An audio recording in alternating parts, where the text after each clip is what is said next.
Adventures of Sam Spade, Detective. Brought to you by Wild Root Cream Oil Hair Tonic, the non-alcoholic hair tonic that contains lanolin. Wild Root Cream Oil. Again and again, the choice of men who put good grooming first.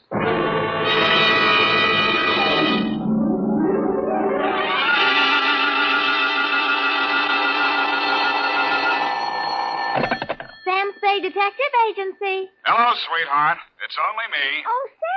Why so modest? Women, Effie. Age cannot weather nor custom stale their infinite variety. Huh? Against their incalculable wiles, mere man is a leaf in the wind. Oh, Sam, do you really... Oh. Who was she and how windy was it? Cyclonic, Effie. We had to close every window in the house. But If you will just contain your natural feminine curiosity for a few moments, I'll be right down to dictate my report on the bow window caper.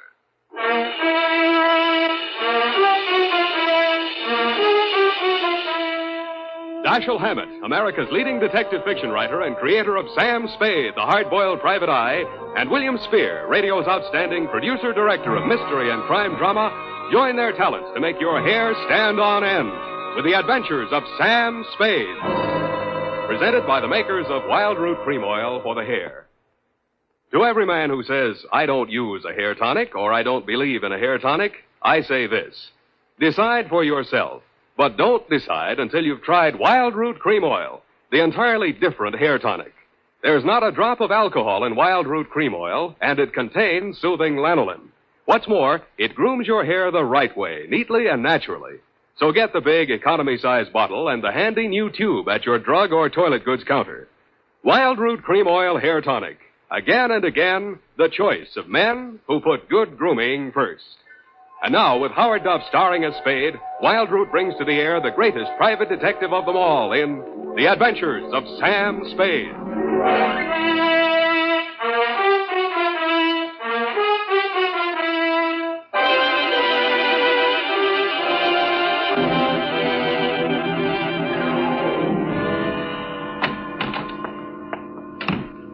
Sam, what's a bow window?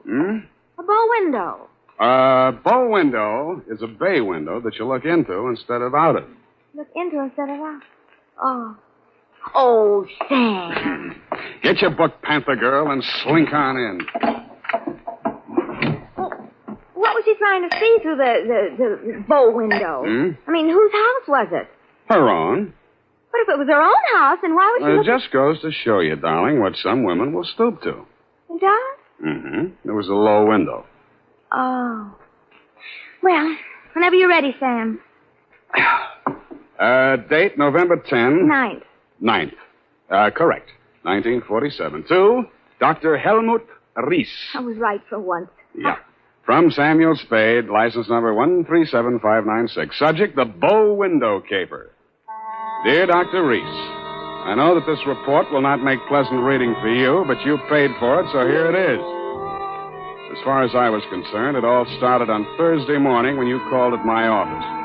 From your story, I gathered it had been going on for some time. You will say these are merely the actions of a jealous woman, Mr. Spade. But I assure you there's more to it than that. It must be a carefully thought-out plan to ruin my career, my whole life. In what way, Dr. Reese? She spies on my private consultations. Insults my women patients. I can no longer even keep a nurse for more than a week at a time. Scenes, hysterics, outbursts of violence. I cannot continue my work under such conditions. Well, why don't you give her a divorce? Why, no. This is not her desire. If it were, it would be simple. No, she wants to bring me to ruin. She wants to see me on my knees in front of the public. Why? That is what I want to find out. Why? Doctor, I think you ought to take this case to a head doctor. I have consulted a psychiatrist. He examined her. She's perfectly competent mentally. So you see, there's here already some mystery, for which one comes to a detective. How long has this been going on, Dr. Reese? Since 3 months only. But in this time, she has reduced me to utter desolation. Dr. Reese was a very good divorce lawyer right down the hall from my office. No. I discussed the matter of a divorce with her a few days back. This was her answer. You see, a receipt for the purchase of a gun. And this note in her handwriting. I hope you will not force me to use this. Esther. Yes. What do you think she has in mind? Murder or suicide? She refused to discuss it. But one thing I have noticed. Since she has bought this gun, a new development. A strange man watches my house. Several times I have caught him following me. Well, she might have hired a detective to check on whether you visit a lawyer. Perhaps it is very simple, but it is all too strange to be harmless. I half-heartedly agreed that it might be, Dr. Reese, and when your check for $100 didn't bounce, I went to work wholeheartedly. I reached your house on Pacific Avenue just as the street lights were going on. It's a quiet neighborhood, so I could hear it before I got close enough to read the number on the door. This is nasty. Get out. Get out of this house. Get out. You have no... Get out. They seemed to be slugging their way toward the back of the house, so I decided to risk an entrance. I found the doorbell, and I was about to punch it when I caught sight of your mystery man. He was crouched in a clump of shrubbery that grew under the bow window at the corner of the house. He was still there with his eyes glued to the window when I walked up behind him. Hey, let go of me. Let go. Come on. You're going inside. Listen, I'm not just a snooper. I didn't say you were. I'm just inviting you inside for a better look. Now, I'm warning you, if you don't let go of me, Stop squirming, will you? Go! The kick he landed on me wasn't according to the Wrestling Association's rules, but I let him get away with it mainly because I couldn't move for 3 or 4 minutes, and by that time he disappeared down the street. When I recovered my faculties and staggered back to the door, I didn't bother ringing the bell. I just walked in. The hen fight was still going on somewhere in the upper reaches of the house. Then a door burst open on the upper landing, and a girl in a nurse's uniform ran down the stairs toward me, pursued by a pale little woman with a pinched face who was brandishing a pair of brass fire tongs. You brushed past me, Dr. Reese, and headed off the pursuer. Esther, stop this! Stop this at once! Have you gone crazy? Give me those fire tongs. Give them to me. What's the matter, Helmut? Afraid I'll mar your light of love's beauty? What started this? I caught her creeping about the kitchen. She was going to poison my food. Explain to you, Mrs. Reese. The doctor... Oh, don't bother explaining, Miss Roberts. These morbid fancies of hers. Don't think I don't know what goes on in that office. That office where I'm not allowed anymore. That's only because you make the patient so nervous, Esther. I know what goes on. You and those women. That will do, Esther. Go to your room. Very well. But I won't have that woman in this house another day, Helmut. Is that understood? Go to your room, Esther. I'm going. But remember what I said. I warned you both. I can't. There, Miss Roberts. Now don't. There. I can't stand anymore, Doctor. I tell you, it's making me a nervous wreck. I just... Dr. Reese. Huh? Oh, Mr. Spade. You saw, you heard? Yeah. Come into my office. We'll talk. I think we'd better. Doctor, there's still one more patient waiting to see you, Doctor. Well, have her wait a little longer. Yeah. This way, Mr. Spade. Nurse, how much longer Well, must the I doctor wait? will see you just as soon as he possibly can. Have you been feeling any better, Mrs. Campbell? Sit down, Mr. Spade. Thanks, but I can say what I have to say standing. Your wife's a very tragic woman, Doctor. I wish I could help her.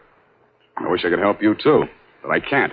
You heard her threat against Miss Robbins. Was that a joke? There's nothing funny about jealousy. But there is this man who watches the house. And the gun she bought. I collared him outside just now. Oh, well, did you get him to talk? No, but I wouldn't worry about him if I were you. And about that gun. The Constitution says every citizen shall have the right to bear arms. Even Parnell Thomas can't do that. Mr. Spade, I've not yet told you all. If I... Oh, Doctor, I'm sorry Yes. to interrupt, but this patient, she's been waiting for more than an hour. Well, who is she? Mrs. Kavanaugh. Kavanaugh. Kavanaugh? Who? Well, has she been here before? Of course, last week. Here's her card. Oh, yes. I'd better get it over. Send her in. Yes, Doctor, and Doctor, I'm resigning. I'll finish today, of course, and then I'm through. I'm sorry. Yes, well. Very well, Miss Robbins. I can't say that I blame you. Good luck. Goodbye, Doctor. Well, I'll be going along myself now, Doctor. No. You must hear me out, Mr. Spade. I've not yet told all. If you'll just wait until I have seen this patient, please, Mr. Spade, please. Okay, I'll wait outside. Oh, I beg your pardon. I beg your... Come on in, Mrs. So, you're leaving the doctor's employ, nurse? I am. Well, Mr. Spade, how does it look from the grandstand? Messy? Mm-hmm. You don't mind if I finish cleaning out his desk? Go right ahead. Thank you. What's the matter with Esther, anyway? I could sum the whole thing up in a single 5-letter word, shall I? You have. Are you going to walk out on him? Aren't you? Yes. Yes, I am. Oh, but Esther isn't jealous of your type, if you don't mind my mentioning it. I feel heartened to think that you noticed I was different. Oh, I did, Mr. Spade. I really did. You don't seem particularly nursey to me, either. I'm not. My, you have a fast pulse, Mr. Spade. Yes, I've been feeling very weak the last few minutes. I need care. Oh, you know, you don't eat enough apples, Mr. Spade. Well, I guess I finished. Oh, there's that old contact. I wonder... Mr. Spade, will you tell the doctor I've left and thank him for me again? Aren't you going to see him before you go? No, I'm not. He'd only begged me to stay, and it's simply out of the question. Oh, the poor guy. I just don't know what I'd do if I were in his place. For you, Mr. Spade.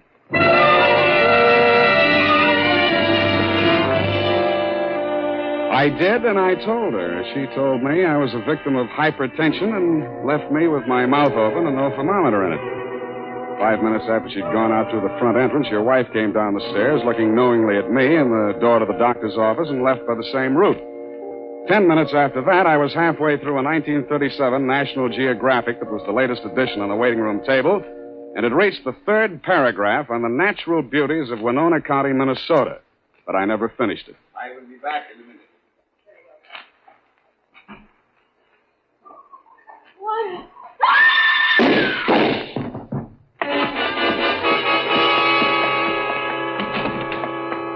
The first thing I saw when I entered the room was Mrs. Kavanaugh, your patient. Why did he do it? You, doctor, were standing over her, nervously twitching off the rubber glove from your right hand. You tested her throat for pulse, then listened through a stethoscope. It was purely a formality. One of the .38 caliber slugs had entered the right temple. The other had torn through the base of the skull. How did it happen? I don't know. I had completed the examination and walked over there to put my instruments away. When I turned back, she had a gun in her hand. Before I could stop her, she pulled the trigger. Suicide, of course. Why? Well, I just told her the truth, that there was nothing I or any other doctor could do for her. That she had perhaps a month, perhaps less. She had suffered great pain, of course, for some time. Uh-huh. You saw her shoot herself, you say? Yes. The gun, she took it out of my desk drawer. I'd removed it from my wife's room earlier today. I see. Well, doctor, this is the neatest suicide I ever saw. No powder burns, and from the way she's lying, she must have shot herself in the direction of that window, at least 10 feet away. She screamed before the shots were fired and had time to fire a second bullet into her head and throw the gun across the room before she fell. Well, Helmut, at last it's happened, hasn't it? Esther, leave this room. I told Helmut one of the husbands would catch up with him. Pretty, wasn't she? I don't remember this one.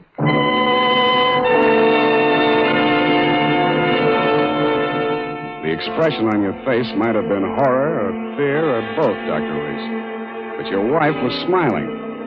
When my eyes left her face, I noticed a leaf clinging to the hem of her coat. It might have come from the shrub that grew up against the house.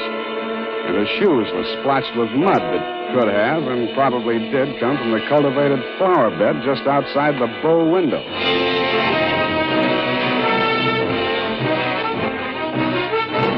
The makers of Wild Root Cream Oil are presenting the weekly Sunday adventure of Dashiell Hammett's famous private detective, Sam Spade.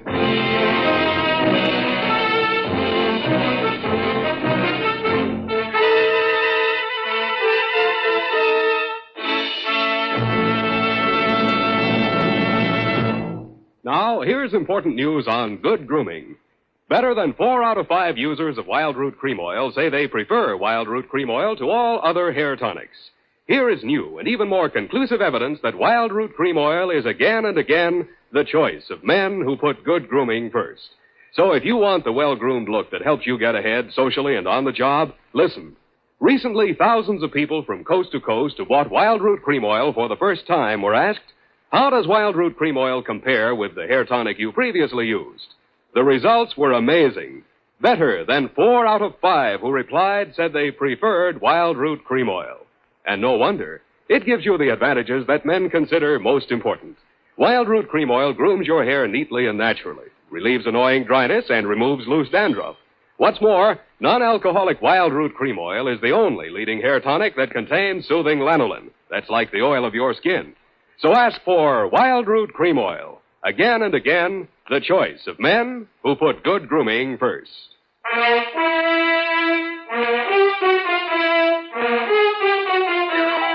And now back to the bow window caper. Tonight's adventure with Sam Spade.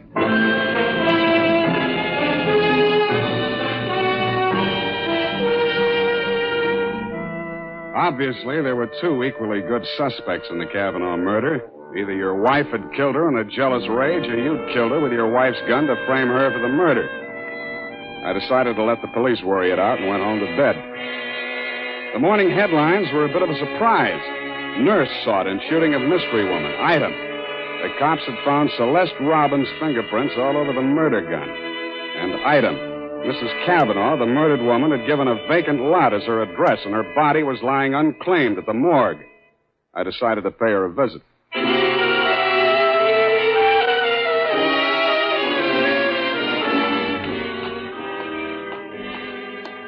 Maxie, hey, Maxie. What? Oh, Sam. Sammy, my boy. Hey, it's good to look on you. How are you, Maxwell? Oh, fine, fine. What brings you here, Sam? The Kavanaugh woman. The Kavanaugh, huh? Let's see who's with us today. Stiftel, Milton, Schwartz, Kelly. I knew him. Nice guy. Feige. Kavanaugh. Rose. Hello, Rose. Hey, Sam, don't you want to look at Rose? No, I've seen her. Yeah, just checked her back in. Autopsy. Say, you do collect queer ones, Sam. Now, you take her. Why would anybody in the world knock her off? In her condition, all he needed to do was wait. A month. Couple of weeks. Bad as that, huh? Worse. Anybody claim her yet? Well, Hello. Something we can do for you? My name is Kavanaugh. I've come for my wife. He was standing with his back to me, and I didn't get a good look at his face until he walked over to the desk with Maxie. The voice tipped me even before I saw the face. It was the man I'd caught outside your office window less than half an hour before the murder. If he recognized me, he didn't let it show. I waited while he went in with Maxie. When he came out, there were tears streaming down his face. I'd been waiting for 2 reasons. I had some questions to ask him, and I had wanted to pay back that jolt he'd given me the night before. I left without doing either.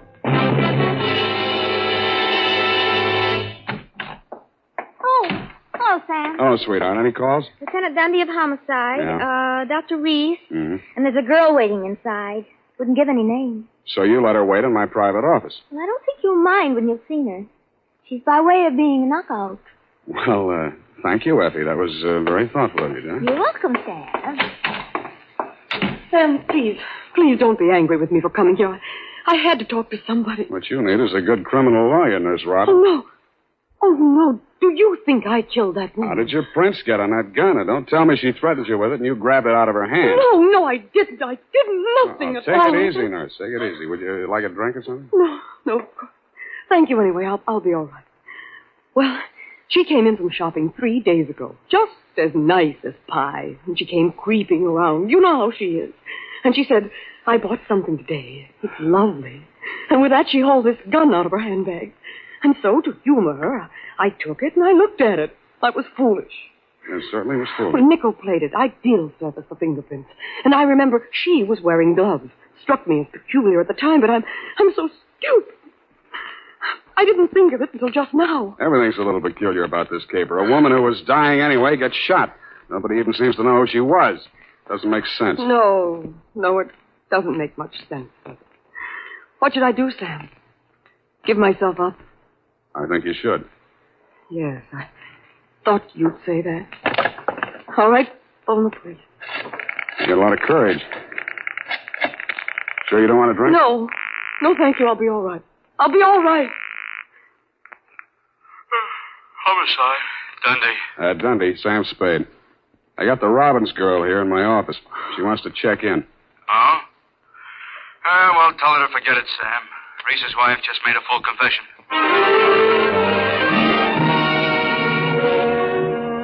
That tore it.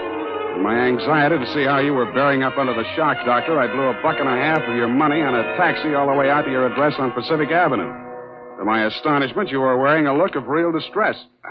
I don't understand it, Mr. Spade. This confessing, it's not like her.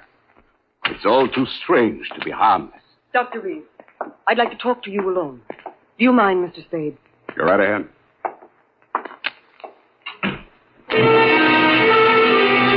I strained my ears outside your consulting room, but all I could hear was a few vague murmurs.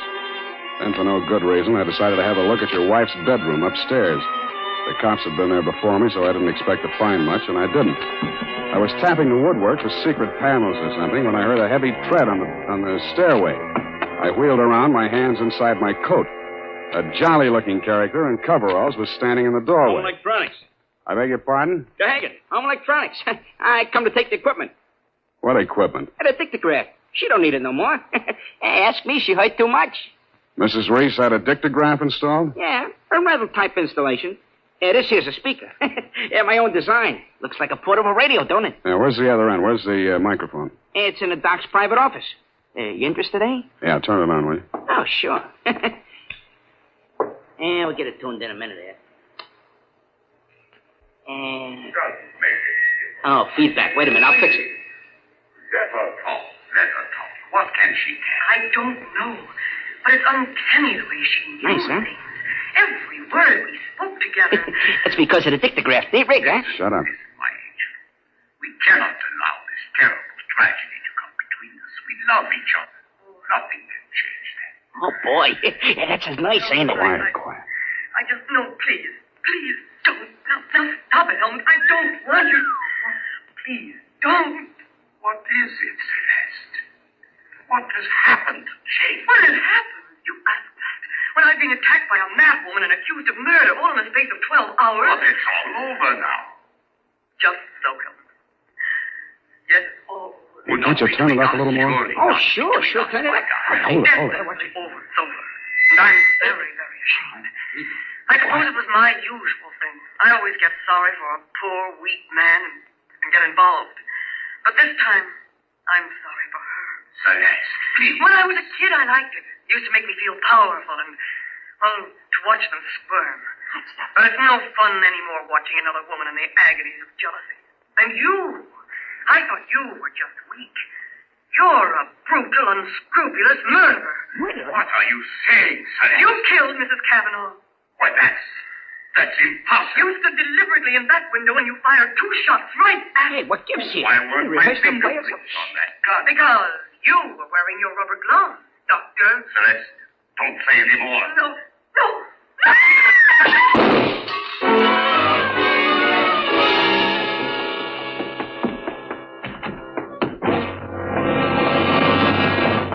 Here, help me. Help me get his shirt off, Mr. Spade. He's been shot. Who shot him, you? Through the window, the same man, the one who watched the house. Hold this tourniquet tight, please. It's nothing. A flesh wound. His aim was bad. Yeah, too bad. Cavanaugh, you still out there? You got nothing to worry about. He's still alive. I missed him.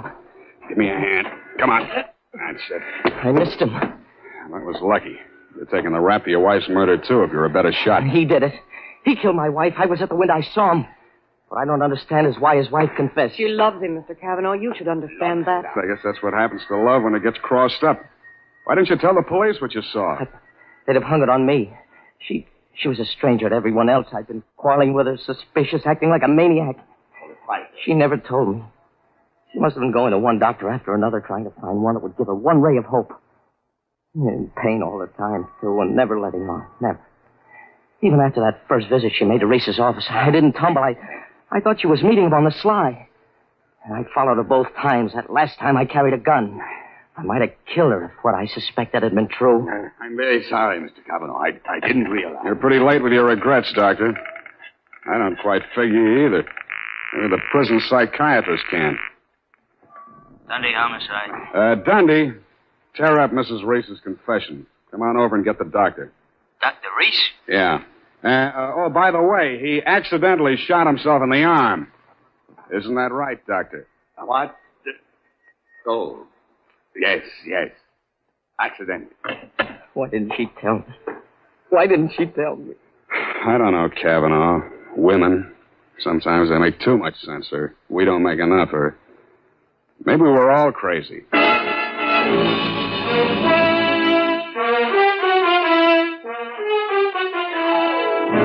And that, Dr. Reese, is the crop. The risk of laboring a point. There's also the mystery of why a nice girl like Celeste Robbins ever fell for a guy like you. You'll have plenty of free time to think it over between now and the trial. If you find the answer, drop me a line. Period. And a report. You know, Sam, that's Celeste. I like her. I wish we could do something for her. Well, I've already thought of that, Evie. Oh? What are you going to do, Sam? Type that up, sweetheart, and I'll write you a happy ending. Here's how you can find out whether the hair tonic you're using today is giving you what you ought to get in good grooming. Ask yourself, does my present hair tonic groom my hair neatly and naturally, or does it leave my hair sticky or greasy? And does it relieve dryness and remove loose dandruff, too? Or does it do just a halfway job? Unless you can honestly say that your present hair tonic does all that for your hair, you owe it to yourself to try Wild Root Cream Oil right away. Try Wild Root Cream Oil and see for yourself how it improves your appearance, grooms your hair neatly and naturally, relieves dryness, and removes loose dandruff. It's non-alcoholic and contains soothing lanolin. Get the big economy-size bottle and the handy new tube that's easy to pack when you travel and grand for the bathroom cabinet. Don't delay. Get it today. Wild Root Cream Oil Hair Tonic. Again and again, the choice of men who put good grooming first. Oh, here's the report, Sam. Do you want to read it over? I do not. File it under F for forget. About that poor Celeste, Sam. Oh, yeah. Well, I made a date with Celeste to take her dancing tomorrow night. She needs cheering up, you know. Oh, what for? Well, you said she needed help. Well, that isn't exactly the kind of help I had in mind. Oh. I don't see why it's necessary Effie, to take his... we must each of us give a particular kind of help each of us is particularly equipped to give. Very well. She wished to... She used to make over men just to get the other women jealous. That she did. Aren't other women silly to allow themselves to get jealous when they know just what she's up to? Idiotic. Just idiotic. Sure thing. And go home, Effie. I'm a lousy dancer. Oh, very well. Have fun, Sam. Good night, Sam. Good night, sweetheart.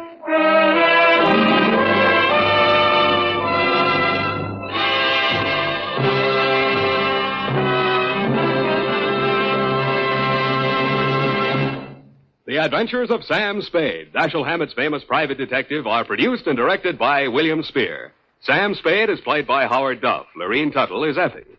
The Adventures of Sam Spade are written for radio by Bob Tallman and Gil Dowd, with musical direction by Lud Gluskin.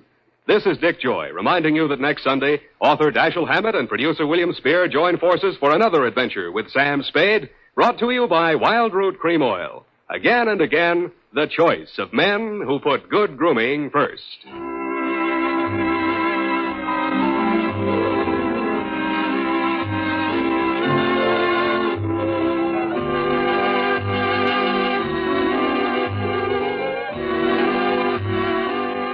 Smart girls use Wild Root Cream Oil, too, for quick, good grooming and to relieve dryness between permanents. Mothers say it's grand for training children's hair.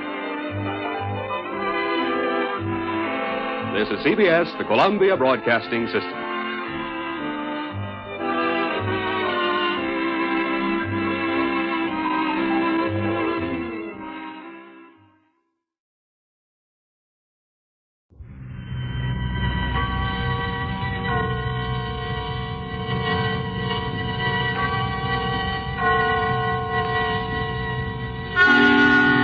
Suspense.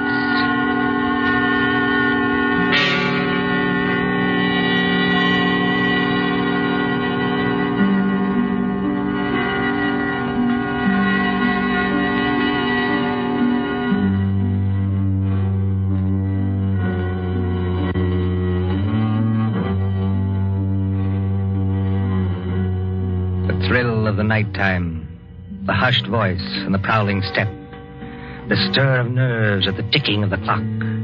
The rescue that might be too late.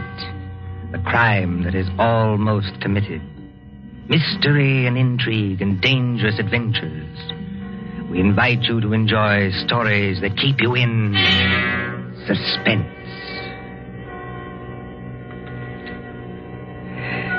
Can a man stake his life against $25,000?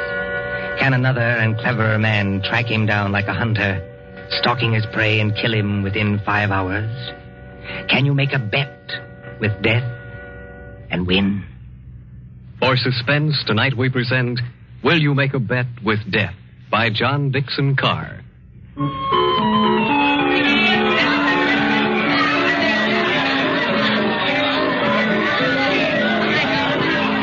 Coney Island on a summer day. There's the beach, bright colored with bathing suits. There's the boardwalk, all straw hats and summer dresses. There's the Ferris wheel and the roller coasters. There is all humanity eating hot dogs and having a good time. And over there, beyond that souvenir shop, is the haunted mill. You get into a little boat. You float through a narrow tunnel into the dark while witches scream. But that fools nobody, does it? There couldn't be any real terror, could there? While the bands are playing and the crowd goes by and... Ladies and gentlemen, a unique attraction. It hurts me to see you stand there and miss this. Only 10 cents, 1 dime, the 10th part of $1 to go through the old haunted mill and get the thrill of your lives. An overstatement, if you ask me. 1 ticket, please. Did you say 1 ticket, lady? That's right, 1 ticket. What's the thrill? Beg pardon, lady? I said, what's the thrill? Lady, the gals who come here with their boyfriends don't have to ask that. 10 cents, please. This way and mind the gate. Thank you. Step right up, ladies and gentlemen. Get your ticket for the old haunted mill, where ghosts will walk and corpses... Give me some tickets. Hurry. Just a minute, young fella. I know you want to get into the old haunted mill, but there's plenty of time. How many tickets? I don't know. Better give me 10. 10 tickets. Do you hear that, ladies and gentlemen? Here's a young fella who likes the old haunted mill so much, he buys 10 tickets. Don't call everybody's attention. Listen, I've got a better idea.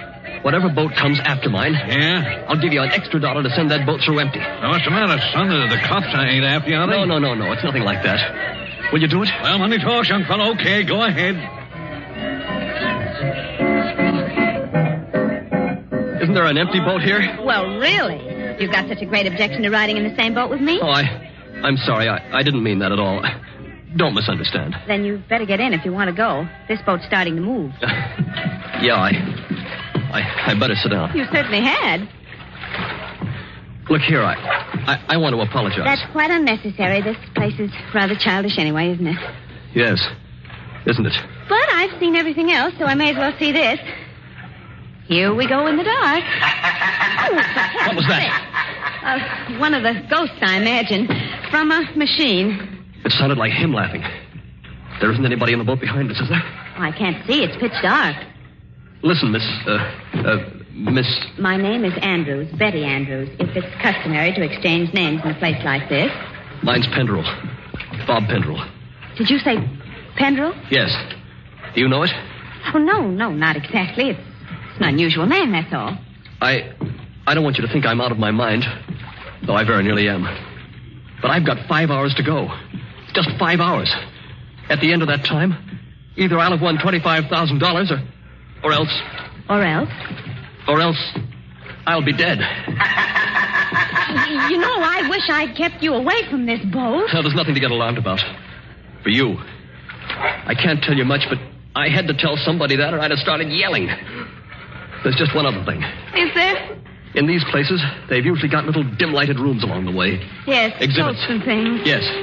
Well, when we come to one, I'm going to get out of this boat and hide there. Just don't get alarmed, and don't tell anybody when you go out. Why should you do that? I think I see a light ahead. Well, there is a light, but... Dim, too. That's all to the good. Yes? We're coming around the corner. Look, I'm going to have company when I get off. A waxed dead man on a pile of straw. Oh, I hope I can stand these noises. Goodbye, Betty Andrews. I wish we'd met at a different time. Mind the boat! Here, what are you doing? Getting out, too. Don't Don't be an idiot. What's the idea? You need looking after, Mr. Pendrell. And if we must hide, I suppose this is as good a place as any. I won't have it. Quick, quick. There'll be more boats along. Over behind that dead man on the straw. He'll hide us. Hurry. Well, now, Mr. Pendrell, in the queerest place I ever get into, please tell me what this is all about. I can't tell you. You said it yourself. If you don't tell somebody, you'll go crazy. Maybe you're right. It's against the strict terms of the bet. But this is the last day. And I tell you, I can't hold out any longer. Lower your voice. There's a boat coming. I wonder if you ever heard of my stepfather, John Destry. Yes. I imagine everybody has. He's a millionaire, and I'm not. I'm just a chemist. An analytical chemist. Not very successful. Oh, if I'd had time, if I'd had money, I might have worked out a process that would have... Well, I think it would have helped in the war. But he's got money. Yes, he's got money. Well, my mother died years ago. This Destry's a big, white-haired, fine-looking fella. You'd think butter wouldn't melt in his mouth. He's got an apartment in the East 60s, secretary, I never met her, valet, cook, that kind of thing. Well, he used to invite me there. I wouldn't go. Then he got hold of a book I had to have, a German work on chemicals. So I went. After dinner in that study of his, over the brandy...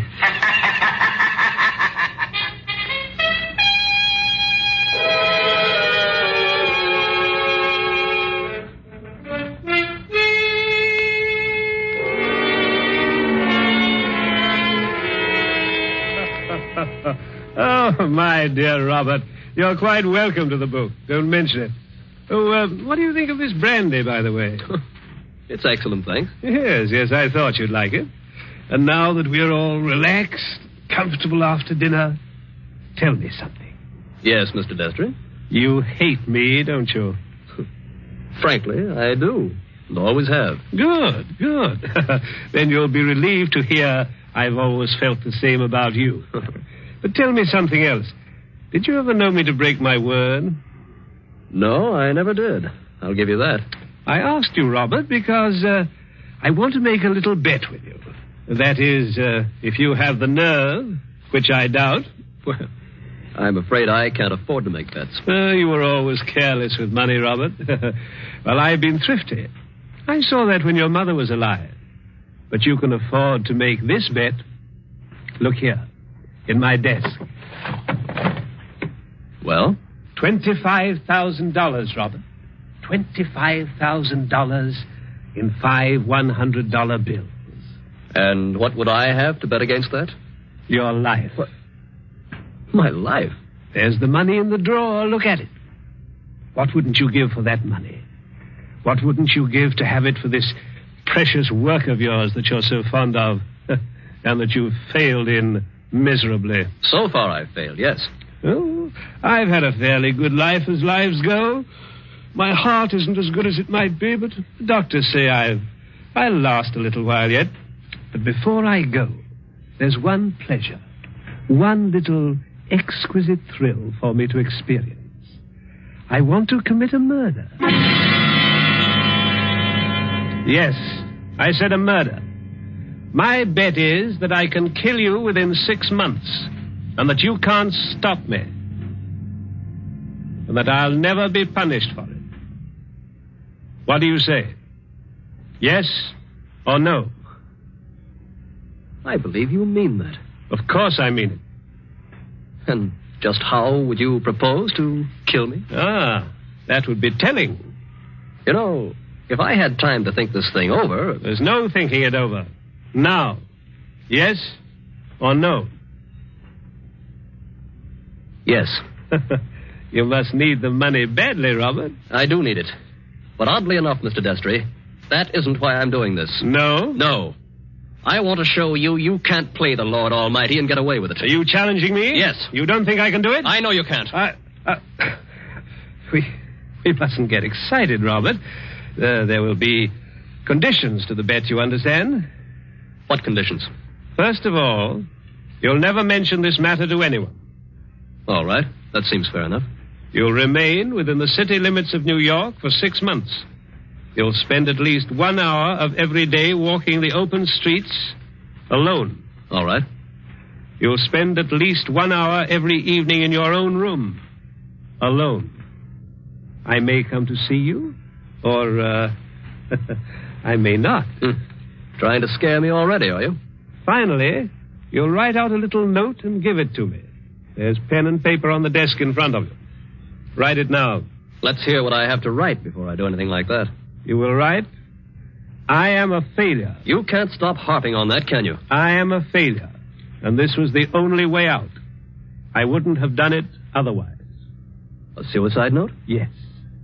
I intend to use it when I, operate. And if I won't write it? Then there's no bet. All right, I'll do it. It's now, let's see, 9 o'clock on the night of January the 10th. If you're alive and not in a madhouse... Does that go into the bargain, too? Yes. At 9 o'clock on the night of June 10th, given those conditions, you will receive $25,000. Can't you hear the dice rattle, Robert? You're playing with death now. I know it. Aren't you going to finish your brandy?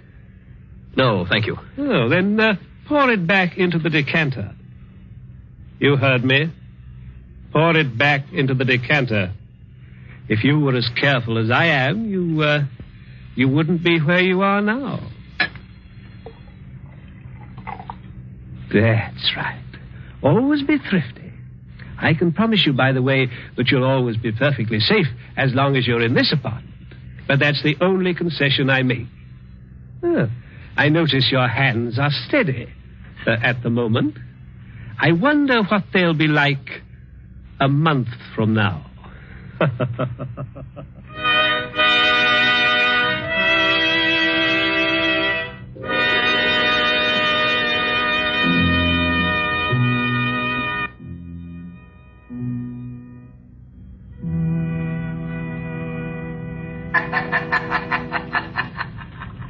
So you were fool enough to make a bet with John Destry. Listen, Betty. I want to tell you what else happened the same night.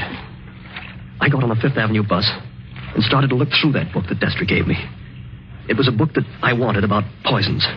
Well, just as I opened it, I felt something sharp prick my fingers. I looked down, and my hands were covered with blood. He had sewn safety razor blades in a line down the inside edge of the cover. Oh, no. Yeah. A little white card fell out of the book, and I read it.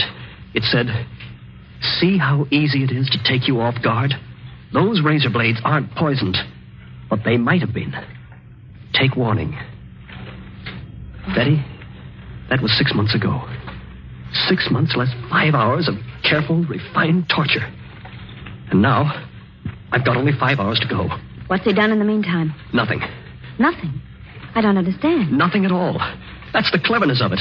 He's left me waiting. Expecting something. Expecting it every hour of the day or night. Once at the laboratory where I work, I opened a box that I thought was from a chemical supply house.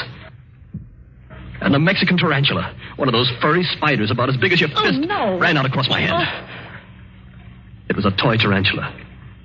He enclosed a card asking whether I didn't admire it. Bob, this can't go on. I used to think I didn't have a nerve in my body.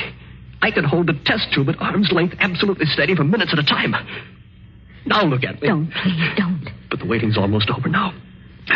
Walking the streets, wondering who's behind you. Sitting alone at night, listening for every step on the stair. He's got very little time left now, and he's got to do something. The question is, what's he going to do? Well, maybe he doesn't mean it. Maybe he's only doing it to scare you. And lose all that money? Oh, you don't know my stepfather. Listen. Huh? I don't hear anything. That's just it. There's no sound of running water. The boats have stopped. Then we're all by ourselves in here. Or with him. Yes. Oh, Lord, how I wish I hadn't gotten you into this. Oh, I'm all right. Or at least I think I am. I thought I saw him in the crowd outside, but I couldn't be sure. I'm seeing him everywhere. Now, Bob, just a minute. Just tell me one more thing. Did you ever see Mr. Destry, I mean face to face, After that first night? Oh, many times. He came to see you? He came to my laboratory once, yes, but mostly I went to see him. And why? Because it was the only place in the world I could feel safe. He's promised that nothing should happen to you while you were in his apartment. Don't you see it was part of the torture? Night after night he'd invite me, and I'd go. Right up until last night. Last night. We were in that study of his, with the devil masks on the walls. And he was sitting behind the big mahogany desk.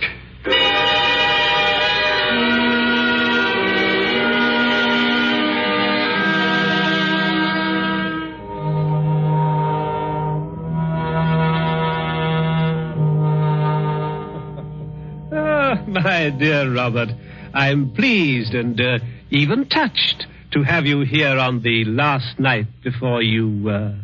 Why don't you say die and get it over with? Oh, well, let's not say die. No? The clergy contend that we never die. We only change. Now let that be a consolation for you. Must you be going so early? There's that 1 hour at home rule to our bet, if you remember. I remember. You're keeping to the rule. Yes, and I mean to beat you at this if it's the last thing I ever do. The last thing I ever do? That's an unfortunate choice of phrase, Robert. My boy, you haven't a chance. Something's going to happen to you within the next 24 hours when you least expect it. Will you answer me one question? If I choose. Have you decided how you mean to kill me? I decided that 6 months ago. And you still think you can get away with it? It's a method which has never been known to fail. I give you my word of honor on that. Is it sudden? Yes, and no. Wouldn't you like to know what it is? Good night, Mr. Destry. I think I'd better be leaving. No, my dear boy, you mustn't go yet. Sit down. Pour yourself a glass of brandy. No, thanks. Then perhaps you wouldn't mind pouring me a little. My doctor allows brandy, though I'm forbidden spirits. I notice your hands are shaking quite a good deal. They weren't like that 6 months ago, were they? No. You were full of confidence then. Oh. And it grieves me to see you waste tobacco by lighting a cigarette and putting it out immediately. Oh, it's no use lying to you. But I'm going to beat you just the same. You wouldn't like to back out now? After what I've been through? You'd still have your life. I'll keep it, thanks. That's very unwise of you, Robert. Still, you must decide. Oh, I was expecting my secretary a little later to dictate some letters. But now, I think I'll leave her a message that I've gone to bed and turn in myself. Tomorrow is likely to prove an interesting day for both of us. Here's your hat, here's your briefcase, and let me wish you a fond, peaceful, and happy good night.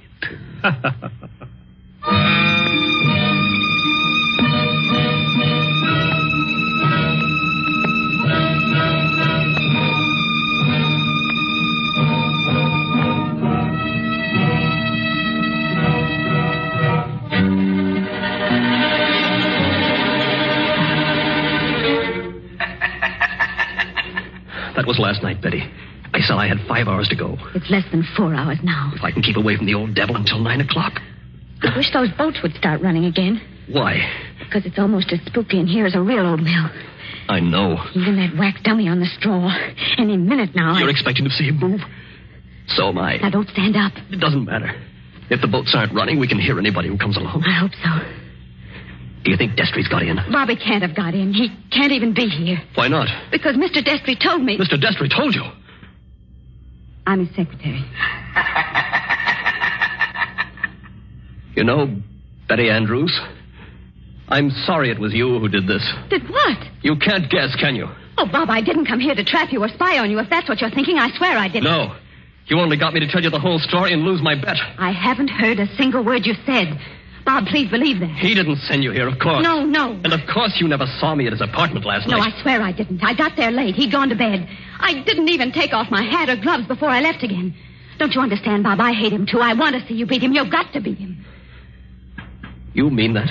Look at me and see if I mean it. Betty, I almost believe you. You must believe me. And Anything else? we better hide behind that dead man. Hurry. Those boats have started up again. I wish I could tell you, Betty, what that means to me. Come on, hurry. Wait a minute, you two. But stay just where you are. Where's that voice coming from? Along the tunnel, I think. But it's not Destry's voice. No, it's a man standing up at a boat. He's coming around the corner. I can see him now. Hurry. The old haunted mill, eh? My golly, if this ain't some place to make a pinch, I never heard of one. What do you mean? Make a pinch? Just what I said. Your name, Robert Pendrell? Yes. Who are you and what do you want? Police headquarters. You're to come along with me. I want to see you over in New York. About what? I wouldn't know, lady, but it might be about the murder of John Destry. Oh, no. Did you say the murder of John Destry? That's right. Somebody poisoned him last night with mercury cyanide. I wouldn't have got you at all, maybe, if the barker outside there hadn't thought the cops were after you to start with. Betty. Yes, Bob? He's beaten me. He hasn't beaten you. Oh, yes, he has. And I know now the weapon Destry was going to use in killing me. What weapon? It never fails. The electric chair. You mustn't talk like that. Don't you see? He never once intended to kill me in the way I thought. Are you coming quietly, Mr. Pendrell? Just a minute. He's poisoned himself. But he's left evidence to show I did it. He's killing me the worst way possible. He's won the bet. The money doesn't matter now. If I'm in the death house for murder, what use have I got for all the money in the world?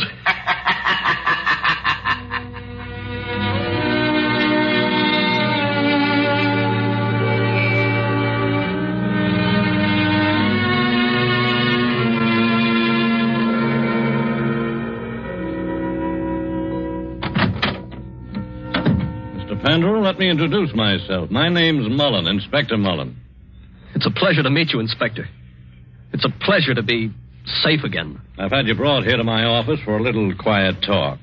You're in a jam, son, and I want you to realize how bad it is. You think I don't realize it? John Destry was poisoned with mercury cyanide administered in a glass of brandy. And only my fingerprints were on the glass besides his own. I can guess. Mr. Destry's body was found this morning lying behind the desk in the study. There was an empty glass with traces of brandy and cyanide. Now, we haven't had the full autopsy report, but the smell of that stuff is pretty distinctive. They tell me you're a chemist, Mr. Pendrell. That's right. The boys find that 8 grains of mercury cyanide are missing from your laboratory. Where he visited me a month ago. And in your briefcase, which you took away from his apartment last night... He handed it to me. I remember. We found over $1,000 in cash. Now, take a look at this note. Did you ever see it before? Look.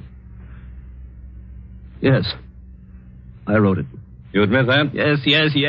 It says, I was a failure, and this was the only way out. I wouldn't have done it otherwise. Where did you find it? Torn up in little bits. You started to write a confession, and then you couldn't face the consequences. But you shouldn't have left the pieces behind. You're intimate, my boy. Unless... Unless what? Now, if you'd like to confess here and now, and maybe we did a little deal about second-degree murder... Oh, Inspector, why bother to string me along? What do you mean, string you along? There's no second-degree murder on a poison charge. It's the death house and nothing. He saw to that. It's too bad you had to go and kill him, son. Didn't you know he had an aneurysm? A what? Fatal heart disease. He said that he had heart trouble, but... Heart trouble? His doctor says he couldn't have lived 8 or 10 months anyway. And you might have got something in the will. So that's why he did it. Did what? Killed himself. You still stick to that crazy story you told the boys? He's going to kill me, isn't he? With 3,000 volts of electricity. Inspector Mullen. What are you doing here, Sergeant? Didn't I say I wasn't to be disturbed? All the same, Inspector. I thought I'd better do it. There's a young lady here, a Miss Betty Andrews. I think you'd better see her. I'll see her when I'm good and ready. And I think you'd better see her, Inspector. We've just heard from Mr. Destry's lawyer. Well? He said that young fellow there, Mr. Pendrell, inherits $25,000 in Mr. Destry's new will. Did you hear that, son? Do you see what you'd have gotten if you hadn't gone and killed him? He was keeping his promise, that's all. A fine lot of good it'll do me now. But look, Inspector, I've just talked to the medical examiner, and he says there's no poison in Mr. Destry's body. Say that again? There's no poison in the old man's body.